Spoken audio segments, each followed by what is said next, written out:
Nabalitaan nga namin na may free admission ng sine sa may SM Baguio, kaya napasugod na naman kami. Nagtaksi na lang kami kasi wala ng jeep. Alam mo namang lumipad kami. Huy! So, andito na kami. Pagkababa namin, sabi niya, picturean ko daw siya. Kapal ng mukha. Huy! Huwag kang maging bastos for today's video. Papavideo nga ako dito, tapos nakita ko to, Happy Women's Month. So, Happy Women's Month sa lahat ng women and transgender women. So, sabi ko, bilisan natin, baka maubusan tayo ng ticket. Isa na nga namin at nag-escalator na kami. Nung papunta sa sinihan, nag-iisip na kami kung ano ang papanoorin namin. At naisip ko nga yung Detective Conan. Napapaisip nga ako dito dahil Japanese festival to. Meron din kayong may blurred. Charot! Huy, parang iba naman na yun. So, hinanap ko nga dito kung saan yung may free admission. Baka nagkakamali lang ako. Sabi naman ng pinsan ko na nagsini sila dito for free admission. Wala silang binayaran. Hinanap ko nga, saan kaya dito? Tanong ko nga si ate. Ito na nga, tinatanong ko na siya kung may free admission pa dito. Sabi niya, bukas na lang daw kasi naubusan nga ng ticket. Sabi ni ate, check ko na lang daw dun sa may Cinema 4. Dun daw yung mga schedule ng mga free admission na movies. Tsaka chinek ko na rin kung anong pwedeng mapanood. Mga anime movies, tsaka ibang Japanese movies ang offer nila doon. Pero wala na nga talagang ticket, kaya bukas na lang daw. Yun na nga, nag-decide na lang kami na kumain muna sa Duki. Lagi kong sinasabi sa kanya na ang Duki, kay Ryan Bang to sinasabi ko. Pero Dukap pala yun.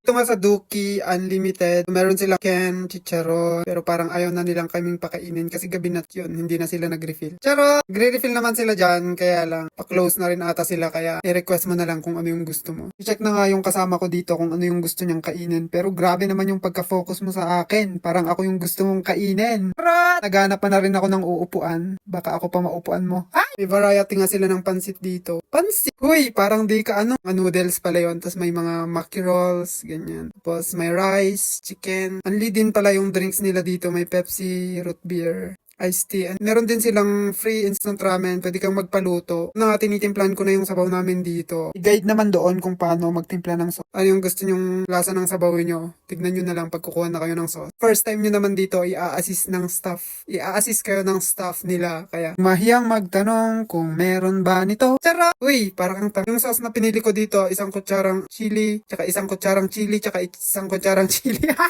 Oo guys, puro chili yun. And ito na nga yung kinuha namin, puro mushrooms and seaweed, tsaka chicken. Meron din pala kaming inadyan na beef meat. Meron din naman silang shrimp, pero wala nang available at that time. Masarap naman yung Duki for the overall experience, 8/10. May free ice cream sila, kaya lang nung pumunta kami wala na. Ubus na daw. Pero nagbigay pa rin sila kuya kasi kasama ko nagre-reklamo, ice cream lang daw pinunta niya doon pero wala pa din. Yun, narinig ata ng staff kaya nagbigay sila ng 1 cup of ice cream. Ito na nga, hindi ko na na-videohan pero pauwi na kami this time. Bumili pa nga kami ng Starbucks kasi yun yung gusto niya. Dumaan na din kami ng session pero di na din na-videohan. Yun lang.